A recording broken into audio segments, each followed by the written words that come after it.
আমরা কিন্তু দীর্ঘ প্রায় 17 বছর যাবত সংগ্রাম করছি জনগণের অধিকার প্রতিষ্ঠা করার জন্য।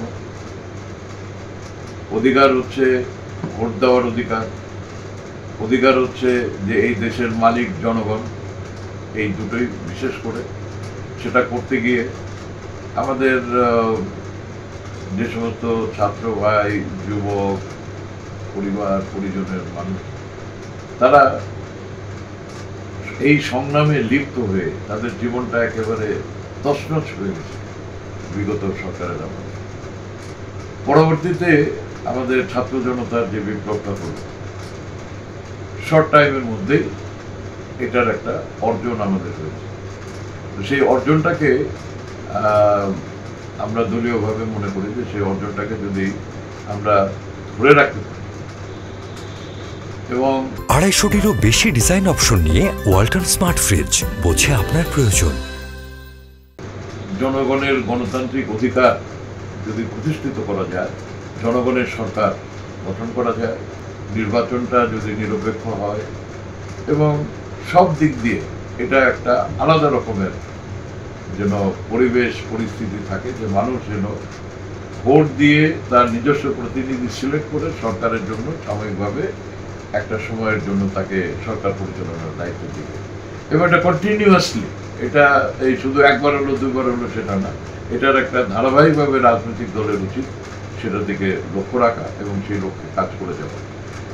আমরা যারা চলচ্চিত্র শিল্পের সঙ্গে জড়িত, আজকের চলচ্চিত্র শিল্পের যে দুর্দশা, এটাকে এই যে 15 বছরের ভিতরে, এটা কিন্তু এই গত 15 বছরের কারণেই কিন্তু এতটা গ্রাউন্ডে, কারণ এখানে সরকারও সেভাবে যত্নশীল হয়নি। যারা চলচ্চিত্রের সঙ্গে শিল্পী, কলাকুশলী, তাদেরকে আমরা দেখলাম যে বর্তমান স্বেচ্ছাচার্য সরকার ছিল, সেখানে তারা সবাই তার কাছে গিয়ে যেভাবে তাদের সঙ্গে বিষয়গুলিকে স্থাপন করেছেন, যেটা আমি মনে করি যে একজন শিল্পী কিংবা একজন এই চলচ্চিত্র হোক, নাটক হোক, গান বাজনা হোক, লেখি হোক, সাংবাদিক হোক, লেখক হোক, আমি মনে করি যে এটা একটা নৈতিক অবক্ষয়। সেগুলোর বিষয়গুলি যদি আমরা সিস্টেমেটিক্যালি সব কিছু একটা জায়গায় নিয়ে আসতে পারি, তাহলে করে আমাদের এই যে সংস্কৃতির যে অঙ্গনটা, যেখানে আমি বিএনপির প্রতিনিধিত্ব করি, আমি মনে করি যে এগুলো যদি সেটেল হয়, এগুলো যদি ঠিক হয়, দেশের যে কোনো সংস্কারই হোক না কেন, এই সংস্কৃতির সংস্কার কিন্তু অত্যন্ত গুরুত্ব বহন করে। শুধু অর্থনীতি কিংবা শুধু প্রশাসন কিংবা শুধু ভোটের অধিকার, কিন্তু যদি আপনার যে সংস্কৃতি, মানুষের যে বিনোদন, মানুষকে যে জিনিসটা তার অন্তরের ভিতর দিয়ে চালায়, চালিকা শক্তি, সেটা কিন্তু তার সংস্কৃতি, তার ঘরে বাইরে সর্বত্র।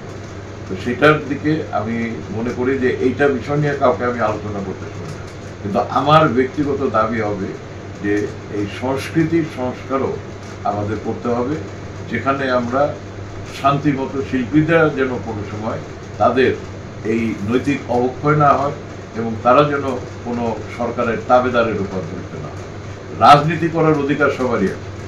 আপনি যদি শিল্পী হন, আপনি কবি হন, আপনি সাহিত্যিক হন, সংস্কৃতিসেবী হন, আপনি রাজনীতি করতে চাইলে রাজনৈতিক দলের যেখানে কেন্দ্র, যে জায়গায় রাজনীতি করার জন্য তৈরি হয়েছে, সেই দলীয় কার্যালয়ে গিয়ে আপনি আপনার রাজনৈতিক বিষয়গুলি চর্চা করবেন। পেশাগত যে এরিয়া আছে সেই জায়গাটাতে রাজনীতি পরিহার করলে পরে সেই পেশাগত এলাকায় যারা প্রতিষ্ঠিত হন, অনেক তাদের সংগ্রাম থাকে, অনেক তাদের সাধনা থাকে, অনেক তাদের কষ্ট থাকে।